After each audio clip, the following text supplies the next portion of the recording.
Hello, everyone. My name is Tim Bryce, and I'm a meteorologist with the National Weather Service in El Paso. Well, it's Monsoon Awareness Week again. It seems like we were here just a few months ago, but actually it was last year when we had our Monsoon Awareness Week hangout, and here we are again. We are here for this week. We're going to be talking all week long at the same time slot. So watch your favorite Weather Service social media channels. They'll be posting the links to the YouTube and the Twitter so that you can, we'll be posting the links to YouTube on Twitter and Facebook so that you can join in and watch along. If you have a question, feel free to tweet us a question and tag it with the hashtag Monsoon2006.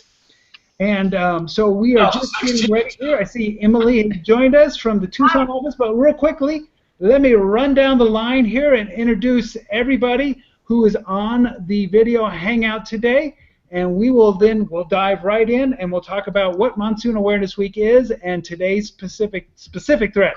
But first, joining me from the Phoenix office is Paul. Paul, say your last name for me because I never say it right. Inyageth. Yeah, Paul. Right. Paul. So very good. And Paul joins us from he's the WCM over in Phoenix, right? Sue, Science Operations Officer. I apologize. You are the Sioux there in Phoenix. Very good. And on down the line here, we got Kerry Jones. He is the WCM, the Warning Coordination Meteorologist in Albuquerque. And then also in Albuquerque is Chief Meteorologist Jorge Torres at KOB-TV, right there in beautiful Albuquerque. Is the station located in Albuquerque, Jorge? Yes, it's located in the southwest part of the city, right next to the zoo, so we can hear the lions every now and then.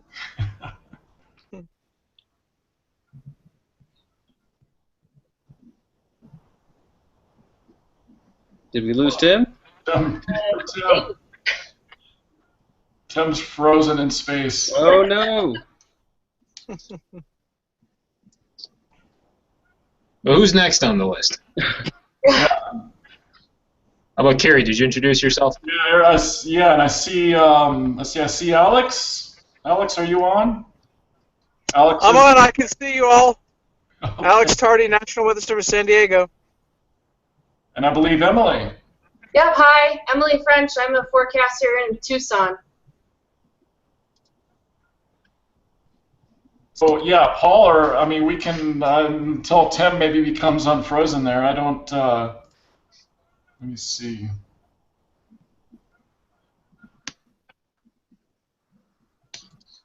Tim, you need some new bandwidth. You freeze up a lot. There he goes. Maybe. Back. There he is. Hey, I'm back. Hey, sorry about that, everybody. It's a computer glitch. Where did anybody pick up, or? Yeah, we went through the rest of the line. Very good. Well, I apologize about that, everyone. You gotta love technology, you know? That's what I always say. So, sorry about that computer glitch. So it is Monsoon Week 2016, and we use this week to highlight the monsoon season and some of the specific threats that are seen during the monsoon season. And so this week we're starting out with Monday.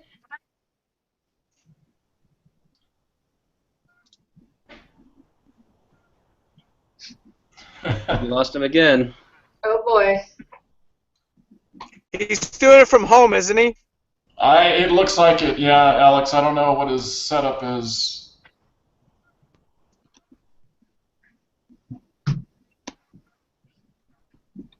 I'm sure by Thursday we'll be humming along just fine.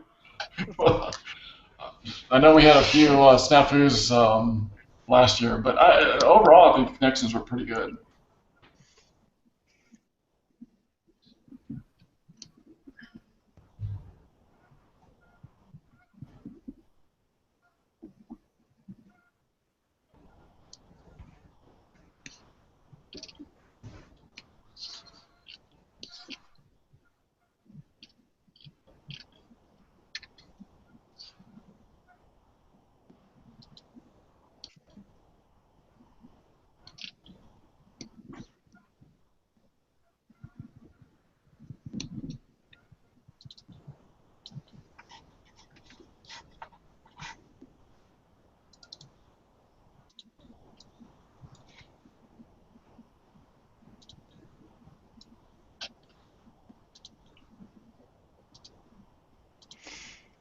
I don't know. Can Tim hand control off to someone else? I don't know if he can. Yeah, I Like, don't know, Alex. We'll see, well, let's ask him when he jumps on here if it happens again. Am I back? You are. All right. Well, hopefully I'll stick around this time. I've closed all my windows, and if not, I'll reboot my computer. But that's just the challenges here. So where are we here in our discussion? Still at the beginning. Okay, very good. So Monsoon Awareness Week is basically what we are doing when we are talking about the different safety issues and different threats that are possible during Monsoon Awareness Week. So today's Monday, and of course we'll be talking about flash flooding here in a few minutes. Tomorrow, Tuesday, we'll be talking lightning safety. Wednesday is downburst winds. Thursday is dust storm. And Friday, I think it'll be well-timed, at least for New Mexico. We're going to be talking heat, where it is going to be very hot by the end of the week. So, Carrie, can you tell us a little bit about flash flooding and how it affects people, and what are some of the things that they can do to stay safe? Well, of course, as we get into our monsoon season, Tim, we talk about thunderstorms, high intensity, short duration rainfall, and I was just thinking as I was leaving the office today that we often will get thunderstorms that will produce an inch of rain in 30 minutes or even less. And so when you have such a great volume of rainfall and water that falls, in our case, in our landscape with mountains and so forth, that water will rush and fill up arroyos that are normally dry, and often will catch people off guard because, as we all know, the rain can fall miles away from where the flood impacts might occur. So we have a whole host, I think, of issues across the Southwest, specifically related to flash floods, and it's something that we take very seriously. And I know Jorge with KOB does a great job in terms of getting the message out, but also photographs, right, and video, because when people see those impacts, they tend to take action. You are right, Carrie. Obviously, just a couple of weeks ago, we had the flooding up in near Espanola. I mean, not during the monsoon, but still, you saw the images of cars being swept away around the arroyos. And you know, when people see that, they really gets across. But unfortunately, we still see people thinking that, oh, that's just them. I'll be okay. And what we've seen in Texas over the past few weeks and months with the flooding there, it just seems like people think that they can beat Mother Nature, and they can't. Right. Yeah, I mean, as little as 6 inches of water, flowing water, will certainly take most adults downstream. And we say, around a foot or even a little bit less of fast-moving water will sweep most vehicles off the road. So you're right, it's an underestimated, certainly, aspect of our dangers during the monsoon.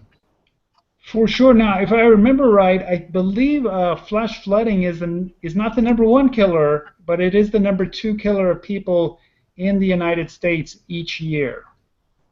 Behind heat, believe it or not. That's the #1 killer. I think it's about 70 people a year are killed in flash flooding. So, and we just saw, like Jorge was saying, we just saw over in East Texas some horrible flooding related to all the rains that they had seen over there. And it's a little different over there. They get 10, 11, a dozen inches of rain, whereas in the Southwest, it doesn't take that kind of amount of rain to get us flash flooding. With the different topography that we have and just the different soil types and the desert, and we go so long between rain that it gets all hard packed. It is like raining on top of concrete, and it does not take. It's more of an intensity thing. You can get half an inch of rain in 20 minutes, and you're going to get a lot of water headed down some of these arroyos. Yeah. Hey, Paul, can you talk a little bit about flash flooding as related to like burn scar or places that have seen a fire in recent times? Yeah, any time that we have these wildfires that occur across the West, I mean, it just burns up all the vegetation, obviously, and it turns, especially places that aren't already concrete and glass-like, it turns it into that. So it's going to take at least 2 to 3 years for some of that vegetation to start coming back and slow down some of that water when it falls. But the amount of rain it takes for the flash flooding to occur and those burn scars is drastically reduced. Even like a half inch in a half hour can cause some pretty significant problem. It's definitely something we have to be aware of. I know a lot of offices in the National Weather Service, when they have wildfires and eventual burn scars, they'll take those shape files to outline the perimeter of where the fire was, and we use that in our system so that we can monitor those areas much more closely for the flash flooding, and we really lower our thresholds, in our minds and also in our numerical guidance, and how much rain does it take for there to be significant problems. Hey, Emily, are you guys in Tucson? Do you have any active burn scars that you're having to keep a close eye on right now? From what I can remember now, I've only been here 3 years, but there was one town to the south, maybe right around the time I got here, and so I believe it's in the Mule Mountains. So yeah, when we have heavy rain over that area, although we are now 2 to 3 years removed from that event, we do keep an eye on it. We haven't had as much or as many issues in that area recently, but we certainly do watch our rainfall rates, from our alert gauges and whatnot in that area, and make calls to spotters about the washes there, because we do get flash flooding quite frequently in that terrain, especially. I know for El Paso, we haven't had a major wildfire in about 3 years. Maybe it's coming up on the 4th season since we had the Silver Fire, which was over near Hillsboro, New Mexico, and it burned over 100,000 acres. And like you guys have said, that first season, just a month after that, it took hardly any rain at all to bring a bunch of water down off the mountain into this town of Hillsboro and some of the other smaller towns. Actually, little towns on either side of the Black Mountain Range. And then the next year it got a little better, and the next year it got a little better. So like you guys have experienced, this year it looks like we'll just have to kind of keep a little bit of an eye on that, but hopefully the work that they did to remediate the ground and breaking up the soil, the Mother Nature, the way she's gotten stuff growing, and we got the small trees and grasses, that'll help really reduce that chance of flash flooding on those burn scars. But Alex, I know that last summer, or was it the summer before, you guys had some really interesting flash flooding around the San Bernardino area. Yeah, that's right, Tim. We had flooding on our really steep slopes. These are mountains that are 10,000 feet high. The problem we have is hikers will go up in those areas during a typical July, August, September day and not really be aware of how much it's raining far away from them. So the past 2 years, actually, we've lost hikers. They've been killed in flash flood events that have come raging down the creeks off the San Bernardino Mountains. And those are in areas where there weren't even burn scars. We do have an area where there's a large burn scar from the lake fire, and that area is going to be a concern this summer because of the little bit of rainfall that it takes. But in these storms, we saw 3 or 4 inches of rain that came raging down these creeks and literally caught people off guard. There was a really sad story last year. A couple was crossing a creek that normally is just kind of trickling, and one of them crossed it, had some trouble, started falling. The other one, I believe it was the wife, tried to help her husband, but he slipped out of reach and ended up going downstream, and she couldn't see him. He succumbed to the water, and he drowned. What can people do, especially like hikers? Because when you're going out to hike, that's not the first thing you think of is I need to be thinking about flash flooding. What should people do? And anyone can just chime in here. What should people do if they're going to be out in the mountains or the higher terrain and there's a chance for thunderstorms somewhere around them? What's the best thing for them to do? Well, I would say avoid the normally dry areas, Tim, like the arroyos. I know here in the Albuquerque area we have the Sandia Mountains that are right close by. And I know a lot of folks, well, you want to plan your activities. Obviously, if we have thunderstorms in the forecast, you want to plan accordingly. But what we run into, I think, are folks that are maybe in areas where the rain is not falling, right? So it's, miles away. And all of a sudden they realize that water is moving down. these normally dry channels and stream beds and arroyos, and they're caught off guard when in fact, just recognizing the fact that rain can fall well away from where the flood occurs. It seems like we run into that issue just about every season. So that's one thing I would say for sure. Yeah, I guess it's just a matter of being aware of your surroundings. That if you're in a creek or a normally dry, down an arroyo, and you can see that there's rain up above you, just wisdom says you may not want to be hiking in that area and get to higher ground. Of course, the best thing to do is when you see that water coming, and most of the time you can actually probably hear it coming.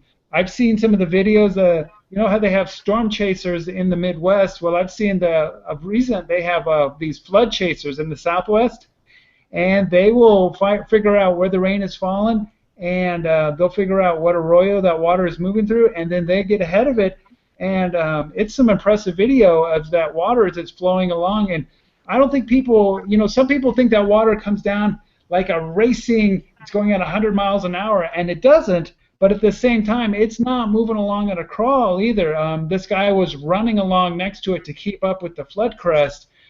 He was on the bank and he was running along with it with his camera. But there was so much debris and wood and just junk on the front edge of that. It was very impressive how it just kind of just moved as this big amorphous mass down the side of the mountain and just kind of filled in everywhere, and before you knew it, it went from perfectly dry to several feet of very fast-moving water in just a matter of minutes. So, like you said, I think it's just important that people be aware of the forecast, and then be aware of what's happening and where they are geographically. If you're hiking and you can see that the water has cut here, be aware that there's a reason for that, and that's the way Mother Nature moves water off that higher terrain.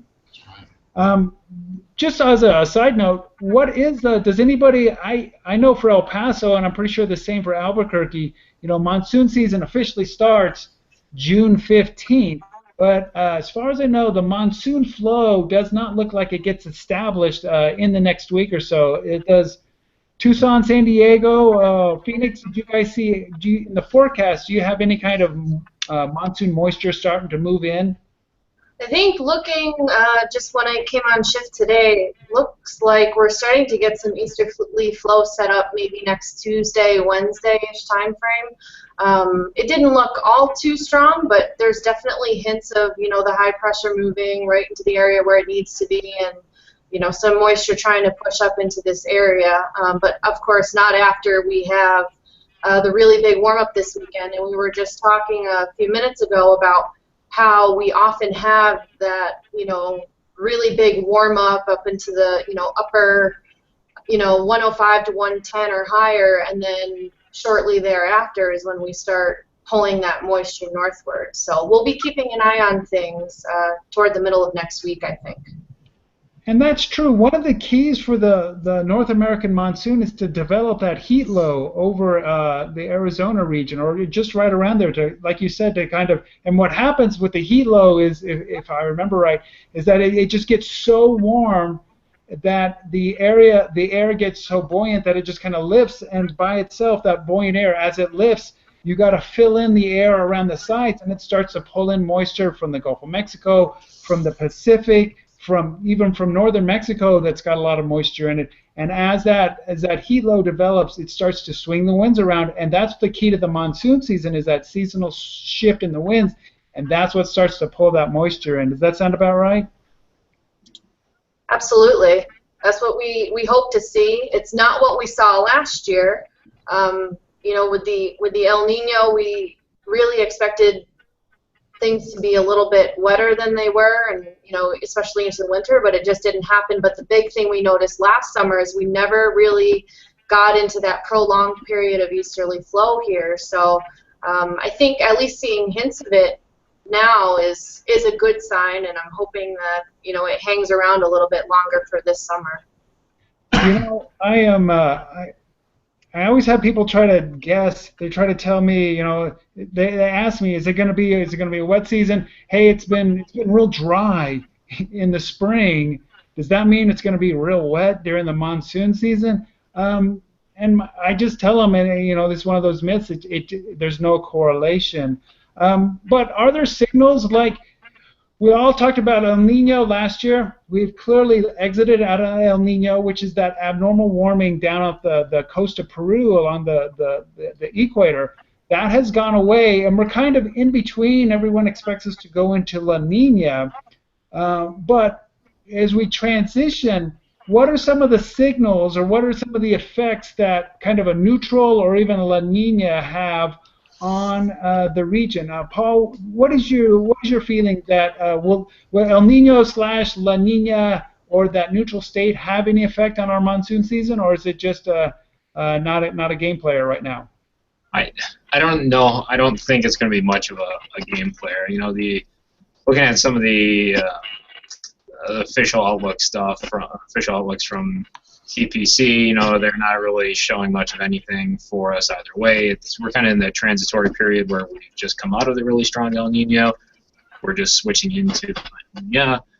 Historically, we tend to expect the El Nino to bring a lot of rain and snow to the southwest, which would have meant it would have taken longer to warm up, and so some studies show that tends to put off the start of the thunderstorms in the southwest, but that really wasn't the case this last winter since it was pretty dry still down this way. So we'll see if that plays out. But, you know, a lot of times, too, it just way it's thunderstorms, and a lot of the interaction is on our mesoscale, so it's, you know, small factors and small things can mean big outcomes for the metro areas. I'm not exactly sure how it plays out in some of the other western cities, but, you know, I think Phoenix, I know for Tucson to an extent also. I mean, Phoenix is such a big city where it's, you know, about 70 miles from east to west and 40, 50 miles from north to south. It's nearly, I wouldn't say impossible, but it's really rare that the entire city sees thunderstorm activity on a single given day. It's just too big. And so a lot of times it's the hit and miss stuff, and then how do the outflow boundaries interact, and does that cause more thunderstorm development? And, you know, some areas are going to get hit really hard some days, and maybe a couple days through the summer, and other areas get very little rainfall. I mean, that's just very typical from one summer to the next. So it's just, a lot of it just ends up being where your luck of the draw and where you're at overall. Or sometimes the unluck of the draw. Right. And you bring up a very good point, Paul, that there's no typical monsoon season. You know, from day to day, I'm always interested. Once you get into the heart of the monsoon season, it's very interesting to see. I've been on shift where one day the storms will be drifting to the west. The next day the storms will be drifting to the east. The next day they'll be drifting to the south. The next day they'll be drifting to the north. There's in the monsoon season, a lot of times it's very difficult to forecast exactly where that rain is going to fall. And like you said, Paul, sometimes it's you know, the luck of the draw. Who's going to get it? It may be for El Paso, one side of town, the west side of town may get it, and the east side of town stays bone dry where the airport is. And then the next day it's flipped around, or we'll go a couple days without it. Hey, Jorge, for Albuquerque, what are the challenges up there as far as the monsoon from day to day? Because Albuquerque is a good size. Plus, you've got the Sandias right next to you. Yeah, you got the Sandias, and then also you have the West Mesa, which does have an impact in some regards, especially with some of those outflow boundaries. One thing I've noticed since I've been working here, and Carrie, you may have noticed this too, is that when you get those outflows that come from the north, come from right around Santa Fe, it tends to interact better in Albuquerque for storms. But when you get storms from the south, I just noticed they kind of peter out once they move here, and perhaps to Harris Canyon, which is a canyon just to the east of Albuquerque. When you get easterly winds, it kind of just dries everything out. So we have these little microclimates that really impact us, especially in the winter, but also during the monsoon. But that's one thing I've noticed here is just it tends to see northern storms that move in that kind of are more beneficial for the city as far as rain, whereas that southerly flow, which you would think would help us out, I've really noticed that it doesn't bring anything. Like this past weekend, we had the southerly flow in the metro and didn't get anything here. It was all to the east, right, Gary? Oh, yeah, big skunk for even, well, I'm east of Albuquerque, I even had zeros. So. Tim, I wanted to say one thing real quick, if I could. You know, storm motion. You know, steering flow is a big factor during the heart of our monsoon season, and we had some big storms today, and Jorge was tracking them as well in the northeast part of the state, severe storms. But when we get into the monsoon season, those storm motions are much, much less. So we're talking about the heavy rainfall, but they just tend to set right over one spot, and that's always, we talk about outflow boundary interactions. I think Paul's exactly right. It's that mesoscale effects that go on just across the entire region. But those slow storm motions are always something that we look for. For sure, and again, you can be in the wrong spot, and you get that 1 to 2 inches of rain in 20, 30 minutes, and if it's just over your area or just right above you in some kind of higher terrain, all that water gets funneled down. I did want to remind everybody, if you did have a question for all of our viewers, you can tweet them at hashtag Monsoon2016, and we'll try to answer them. Hey, I guess I'll direct this either at Emily or Paul. What is the difference that you guys have seen as far as flash flooding in a rural environment versus an urban environment? I know that, especially like Phoenix, you've got the big city, but then you've got a bunch of rural area as well. How does that affect, like, the forecasters? How do they handle that, and how should people be aware of that? I would say how we handle it's always going to be a challenge, and it's fundamentally different, the flash flooding in the city versus the rural areas. I mean, we even have philosophical discussions, I would say, about what constitutes flash flooding. I know the Flagstaff office even has put a team together and has looked at it over the last year or two to try to figure out what that definition is, because it varies between the forecasters and weather service offices, and also what our customers perceive as flash flooding. If we're right in the city, it's for the most part, the city is flat. There are some channels and some washes out there, but can you have flash flooding in a flat urban area? Does 6 inches of non-moving water because of storm drain backup constitute a flash flood? I can't really give an answer on that, but when you start getting out into the more rural areas and the topography starts to become more of an issue, or the extended urban areas, I would say, where we start to get into like foothills and things like that, then you do have places for the water to run and can definitely cross the roadways, and that's where we get those problems. The challenge is always observation.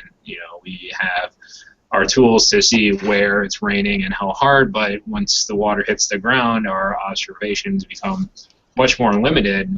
We try to help ourselves and help our customers by knowing ahead of time where those typical locations are that flood. We are aware of the kind of trouble spots where you have more rural highways running and they're not bridged. So you have the dips out there, they're crossing the arroyos.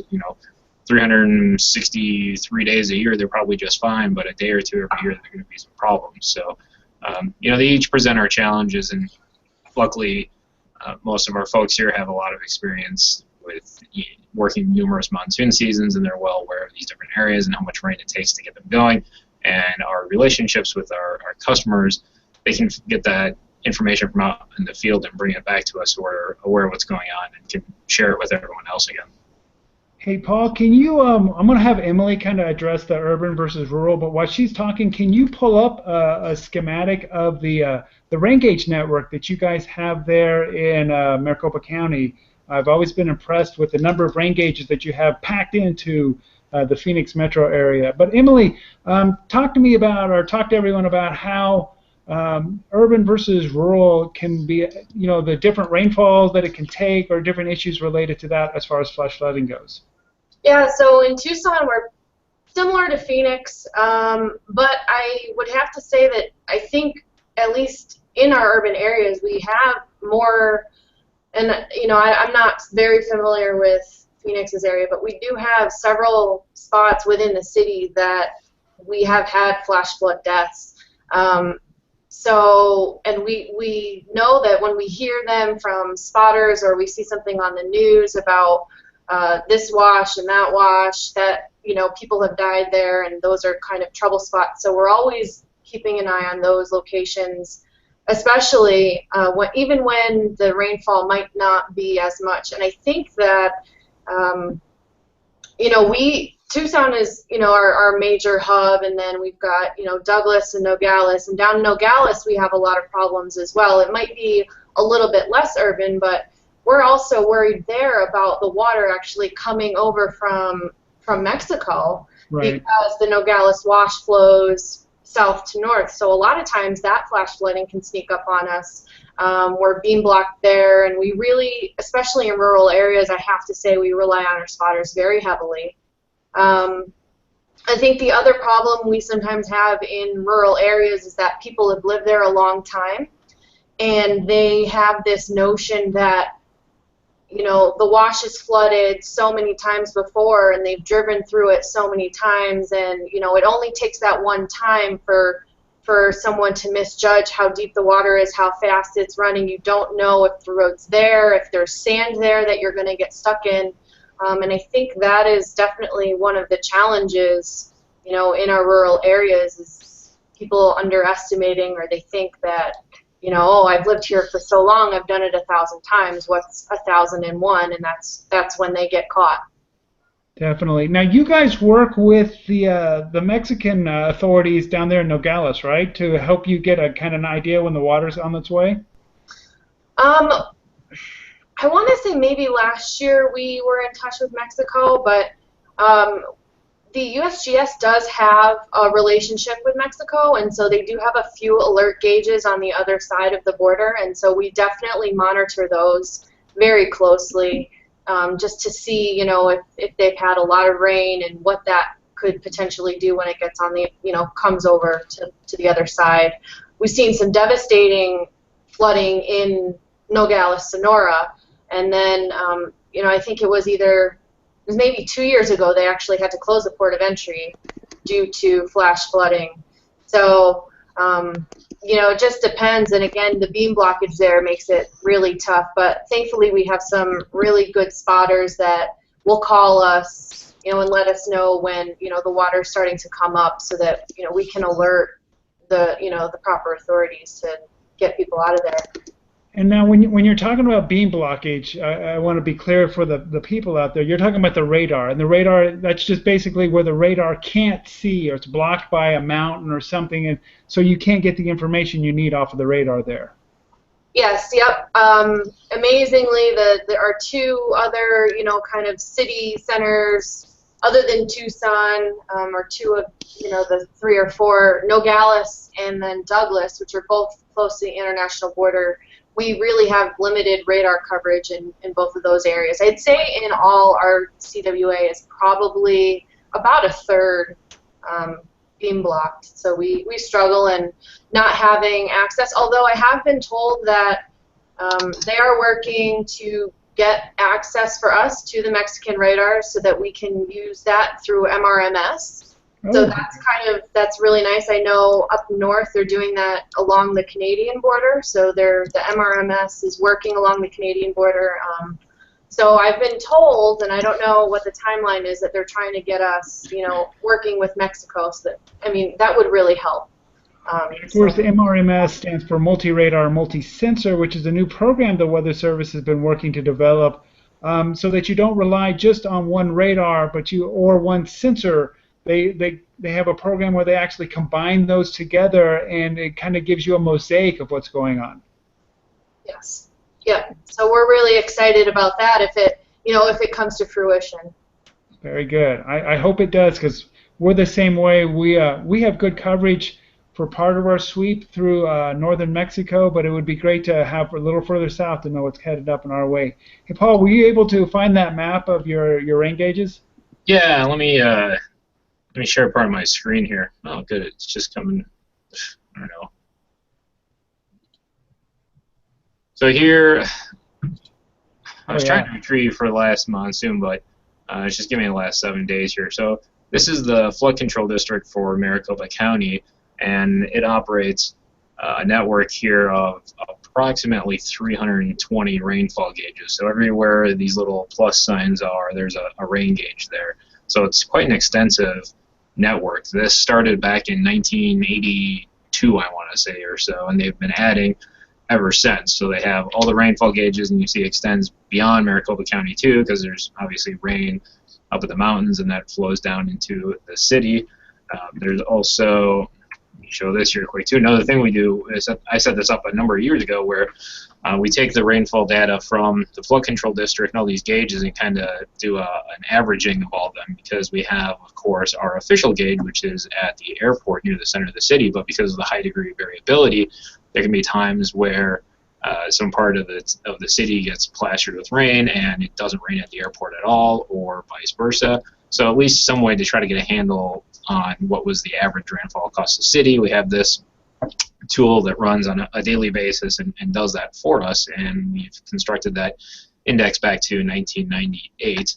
The flood control district also has flow gauges on a whole bunch of the streams and arroyos and washes that are out there. I think this number is on the order of about 140 or 50.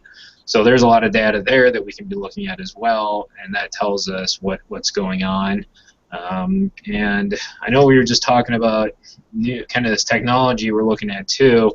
I can share a little bit of this. Let's see if that plays on the right screen. Nope. Let's see. Nope. It's on your desktop, so if you want to, oh, there you go. I want to animate. We'll see how it goes. So Emily was just talking about the multi-radar, multi-sensor. So this is a new data set that the Weather Service is generating. It came from partnership with the University of Oklahoma. Takes all the radars across the country and puts them together in one big mesh. It does it in a fairly smart way, and it's good for us because it allows us to interact with it a bit more and get some useful information out of there. So that's been really helpful. I think it'll be really good this summer.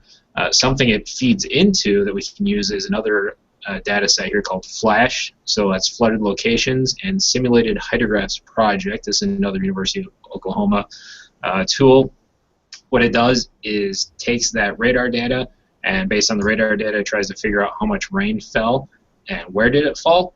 And then we can do two different things with that. One is they take it and run it through a hydrologic model, and that allows us to figure out, okay, how much rain fell and where is it going to go. And then another tool they have is showing how much rain fell and how unusual is that. So I have a couple examples. Here is from last year. We had a flood up in Wickenburg, and this is the return interval. So this is telling us how unusual of an event was this. Was this a 50-year rainfall event, a 100-year rainfall event, so a 1% return interval, or has a 1% chance of happening each year? Mm-hmm. Subjectively, I've been noticing that when we get to these 100-year rainfall events, that's really where we start to have problems. This was no exception here. We actually pegged out at the 200-year return interval, and you can see we had water flowing into houses that were in the extended part of the river basin. Here is from when Interstate 10 washed out last July. This is, I think, the day before, actually, that Wickenburg one. And here we had a pretty good area of 100 or longer return intervals, and that caused the bridge to wash out there.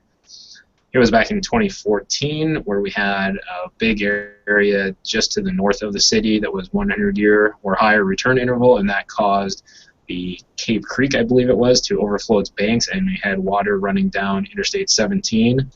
So that was a new river channel that was formed. And back in 2014, in September, this was Phoenix's wettest day ever. We had 3.3 inches of rain at the airport itself.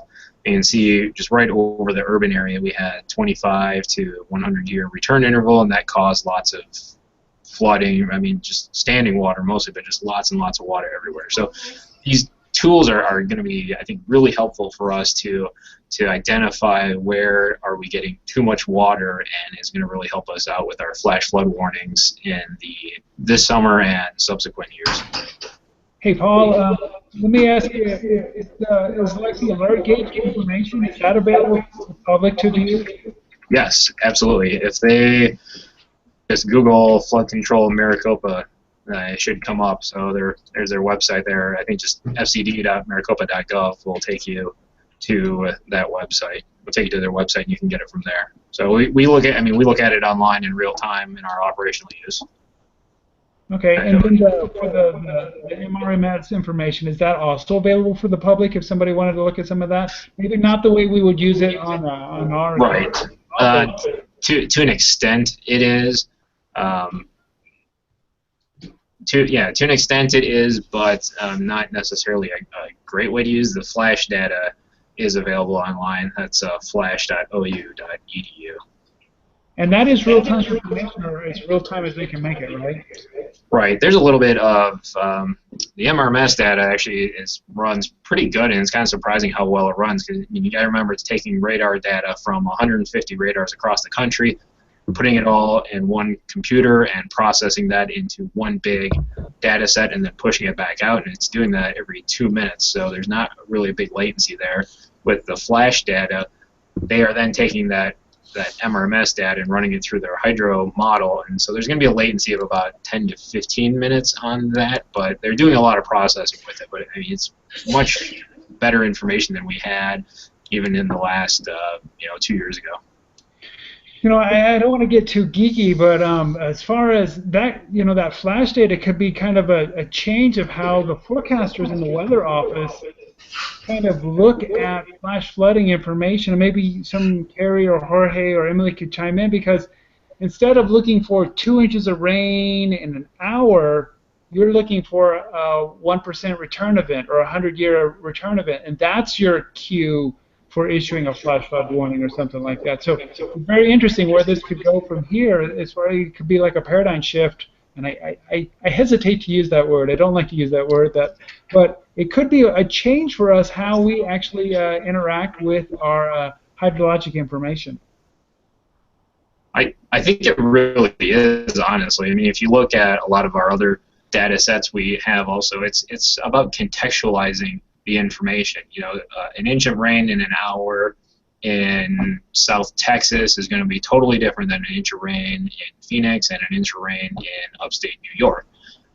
What these data sets allow us to do is to take that 1 inch of rain and put it in context for that location, for that time of year, for that climatology, for that topography, and it tells us, is this a big deal or not? And we're doing that with more and more and more weather information. I mean, it's the very same thing you might think about in the wintertime. I'm from Minnesota. An inch of snow during the wintertime, no one cares. An inch of snow in Atlanta at rush hour causes that horrendous problems. It's all about contextualizing the information, and when things get out of whack for some area, that's going to cause problems, and we're more and more getting the information to us, the meteorologists, that help us identify when that happens, and we can turn around and communicate that out to our customers. What do you think of that, Carrie or Emily, as far as warning operations? I think that we're going to start, looking at it this year. We, at least here, we've only just recently, been tasked with looking into the flash data, but I think it's a really important thing that we start realizing that working with our partners and other agencies to find out what the impacts are and at what time, at what thresholds, I guess I should say, is more important than, as Paul said, an inch of rain in an hour.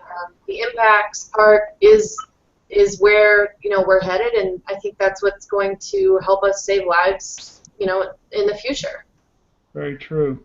Hey, I'm going to switch gears up a little bit because I want a little inside baseball from Jorge. What's it like there at the TV station when the rain really starts to come down? What kind of mode do you go into, and how do you communicate that out to the public about safety, about the amount of rain that's falling?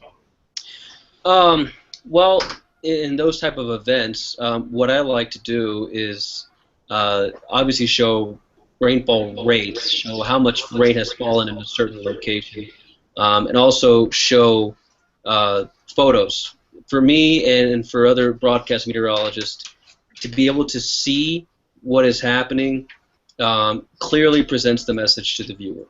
Talking about numbers, showing radar, I mean, you can try to present it in a way that viewers would connect with, but when they see a photo of a car that is floating away, or they see people jumping into the arroyo because someone is being washed away, that is the key thing. So whenever there is something coming in, I try to not only get photos and videos, but I talk to our newsroom, I talk to our producers and our desk about where we should send people. Because we have an idea already here in Albuquerque. The Arroyo system is not really that complicated, so you know which areas we would go to get the best footage, and where we would go, and seeing people, we would know exactly where they'd be going into, and it would help the viewers understand, like, okay, this is serious. So for me, photos and videos and live pictures is the key when it comes to not just flash flooding, but any type of weather event. Again, I think it's just like Paul said, putting it in context. You can say it rained an inch in an hour or 30 minutes, but to actually see the water rushing down some of these concrete arroyos or through a low water crossing can really help people put it in context, whether it hasn't done this in 100 years, or they can just see, I drive by that every day, and now there's a foot of water going across there. I think that, like you said, that really helps people to put that in context and understand what's going on. I want to give everyone one last chance, because we're about 45 minutes into our broadcast now, and we're going to start to wrap things up. But I want to give everyone one last chance. If you've got a question about flash flooding and Monsoon Awareness Week, be sure to tweet us the question at #Monsoon2016. Well, as we kind of wrap things up here, I'm looking for monsoon stories and flash flooding stories, and we already had a couple. I think Alex, before he had to go, he shared one with us. But Carrie, what's a flash flooding story that you remember in recent memory there in northern or central New Mexico? Oh gosh, Tim. I'll share a story, but I want to say, if folks that want to get involved, CocoRa's. Jorge has been a great partner to promote the CocoRa's program. We have over 250, is that right? We're about 250. Roughly, yeah, something like that. In Albuquerque, and we also have a pretty vibrant, social media group on Twitter. But CocoRa's is a great way. In fact, CocoRa's was developed or came out of a flash flood event in Colorado, as you know, in the late 90s. So really at the core of CocoRa's is flash flooding, and really trying to capture that variability. I guess what hits me, Tim, is I was working last June when we had the killer flash flood event at Philmont. And that was a case where we had 4 fatalities in New Mexico last year. 2 of them were in vehicles. One was the event at Philmont where the 13-year-old, the Boy Scout, was swept out of a tent during a late night, early morning event. And that's in an area, I think Emily talked earlier about poor radar coverage, and areas of our CWA, to include northeastern New Mexico, very poor coverage.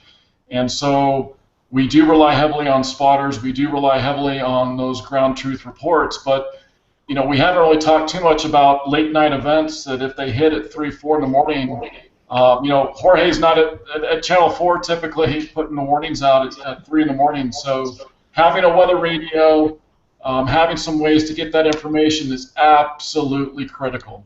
We can talk a lot, the science is great and getting the warnings out, but if people are not getting that information and taking action, that's where we need to really build those relationships. So I guess that's the story I might share. Very true, and you bring up a good thing that information is powerful. With the weather radio, that is one great way to get a message. But now, these days, the flash flood warnings are alerted on all of our smartphones that most of us are carrying these days. And I think sometimes we see that as an irritation, but really, if it goes off, you're probably pretty close to where some flooding is going on. They're getting better and better at narrowing down when they kind of set these phones off. So if your phone goes off and you look down and it says flash flooding, you better be thinking immediately, where's the higher ground? Where can we go to get out of the way? So that's a good point. Hey, Paul, what's a flash flood story that you guys there in the Phoenix area have? A flash flood story. The one I usually use is I remember one morning we had some heavy rain, and so we had some flash flooding out in the far eastern part of the metro area. A person was, I don't know what their thought process is. I never know what people's thought processes are. There's like, you know, thousands of variables that go into why people do what they do.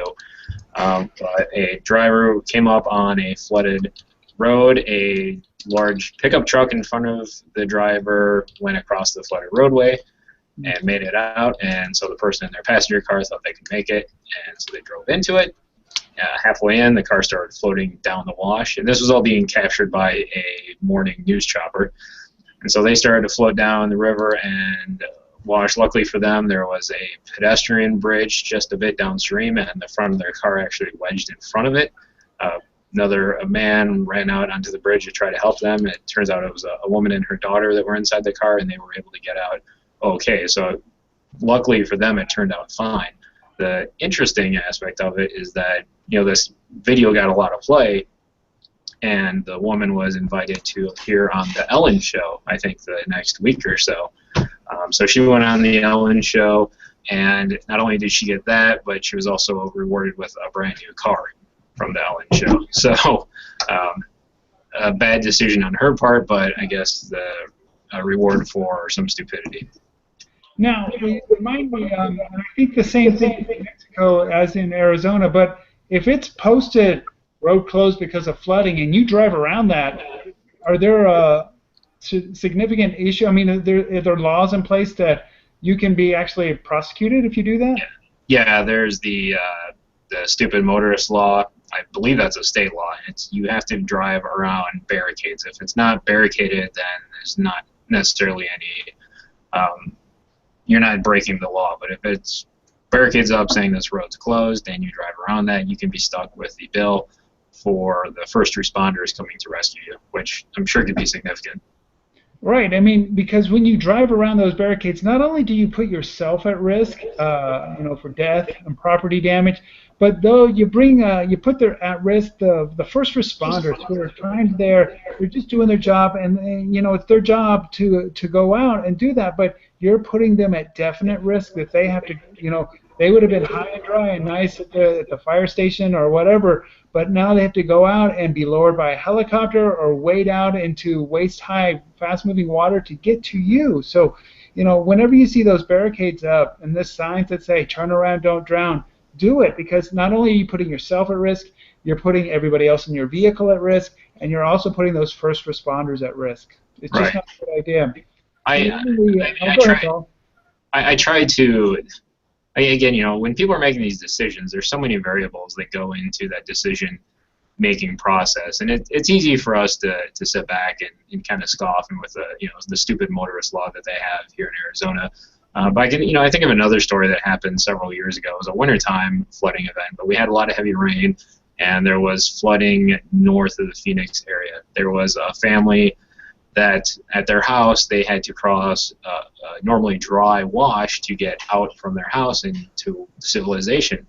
So the storm was bearing down. It was back in 2010. We had a series of really bad storms, and there was flooding taking place. And so the family was at the house, mother, father, and two children, a son and a daughter.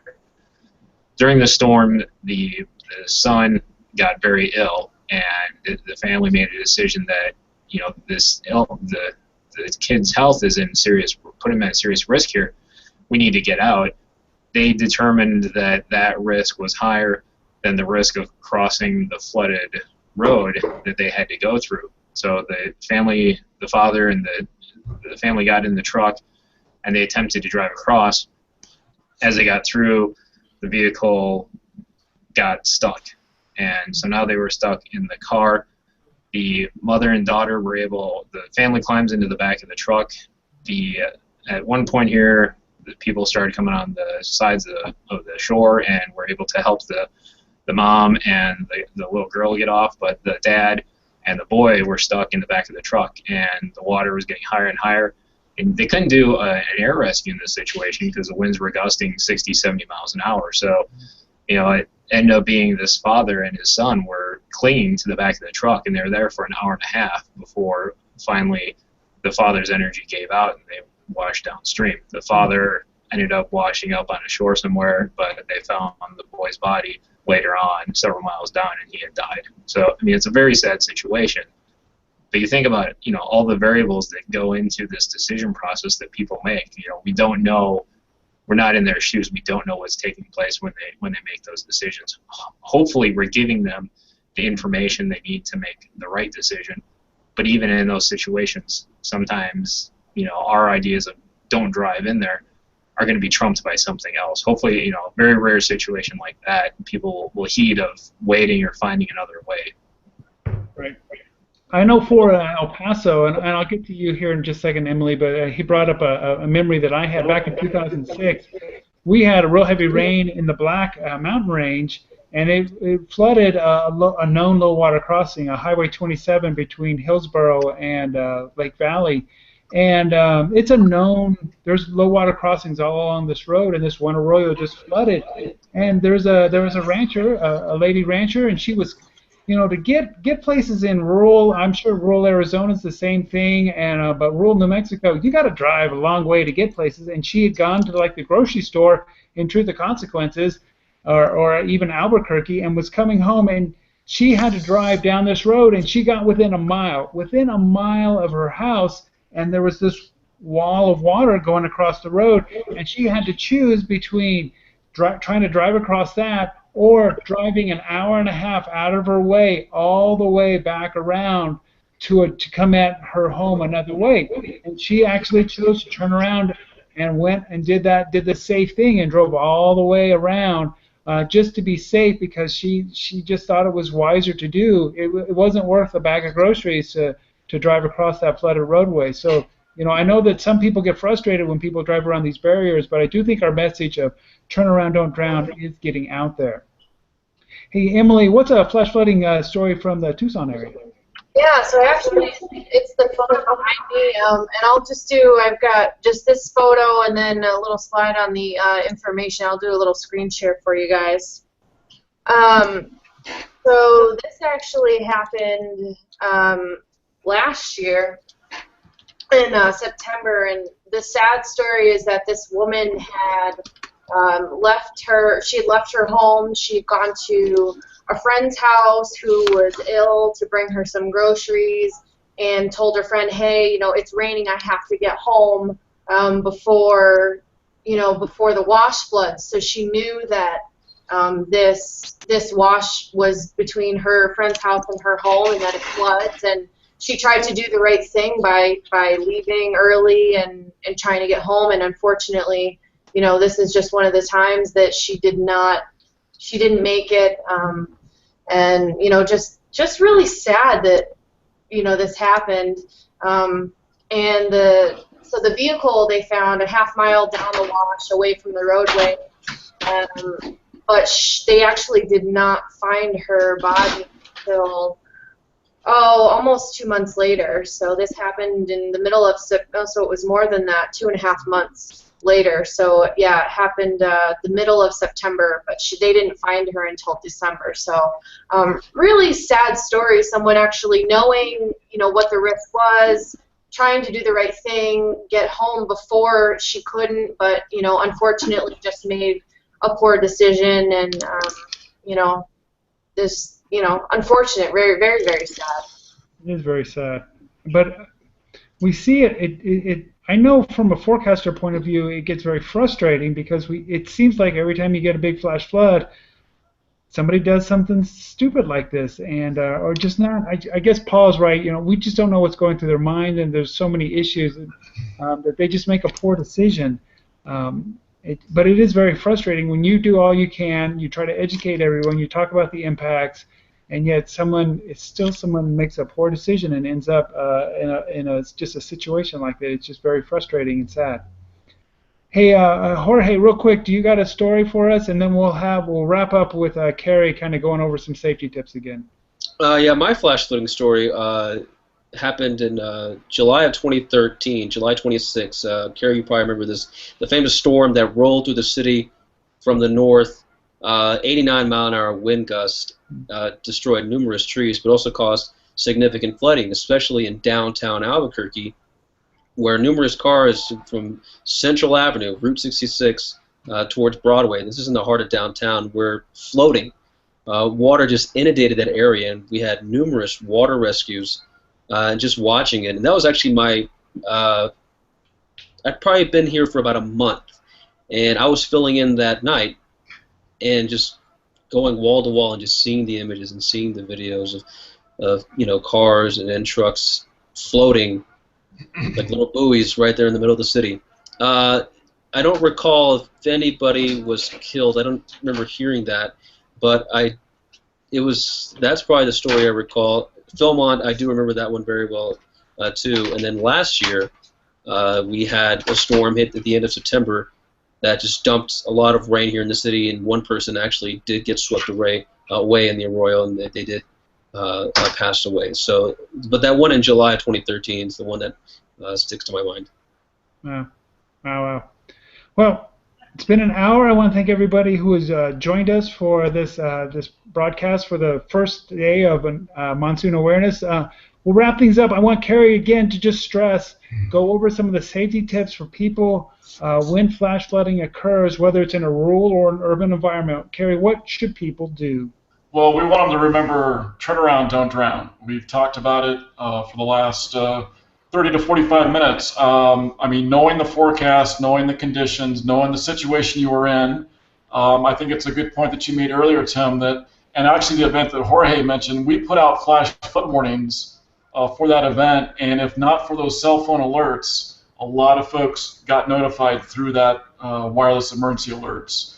And so when we issue flash flood warnings when there's an imminent threat of flash flooding, not when we think it may happen, but when there's an imminent threat. You take immediate action. You don't,